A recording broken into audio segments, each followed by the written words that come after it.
Hi மக்களே, இன்றைக்கி நேற்று நைட்டு செவ்வாய்க்கிழமை நைட்டு விரத சாப்பாடு என்ன செஞ்சேன்னு தான் பார்க்க போகிறோம். வேலைக்கு போய்ட்டு வந்து சமைக்கிறதுனால நைட்டு 9 மணி பக்கம் ஆயிடுது விரதம் விடுறதுக்கு. அவதியாக சாப்பாடெல்லாம் செஞ்சிட்ருந்தேன். அதுக்குள்ளே சாமியும் வந்துட்டார். வந்து வீட்டுக்குள்ளே சாமி ஃபோட்டோவுக்கெல்லாம் பூவெல்லாம் மாற்றிட்டு சாமி கும்பிட்டார். அதுக்குள்ளே சாப்பாடு எல்லாமே ரெடி பண்ணிட்டேன். இன்றைக்கி நம்ம வீட்டில் என்னெல்லாம் சமைச்சிருக்கேன்னு பார்க்கலாம் வாங்க. ஃபஸ்ட்டு ஓரமாக சர்க்கரை வச்சுட்டு ஸ்வீட்டுக்கு எதுவும் செய்ய முடியல, அதனால் கொஞ்சம் அவலில் சர்க்கரை போட்டு வச்சுருக்கிறேன். கொஞ்சம் உருளைக்கிழங்கு ஃப்ரை, பீட்ரூட் பொரியல், அப்பளம், சுட சுட சாதம், காய்கள் எல்லாமே போட்டு சாம்பார் வச்சுட்டேன். விரதம் இருந்தீங்கன்னா ஒரு தடவையாவது பூசணிக்காய் போட்டு சாம்பார் வச்சுருங்க.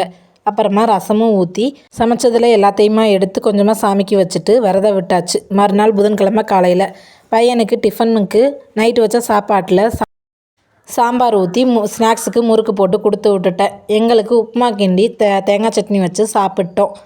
இன்றைக்கி திருக்கார்த்திகைன்றதுனால விளக்கெல்லாம் காலையிலேயே தண்ணியில் போட்டு வச்சுட்டு போயிட்டேன். சாயந்தரமாக வந்து அதை எடுத்து தொடச்சிட்டு எண்ணெய் ஊற்றி திரி போட்டு விளக்கேற்றிக்கலாம். இந்த விளக்கு கடையில் முன்னாடி வச்சுருந்தாங்க, நல்லா இருந்துச்சுன்னு 2 வாங்கிட்டு வந்தேன். நம்ம வீடியோ பிடிச்சிருந்தா லைக் பண்ணுங்கள்.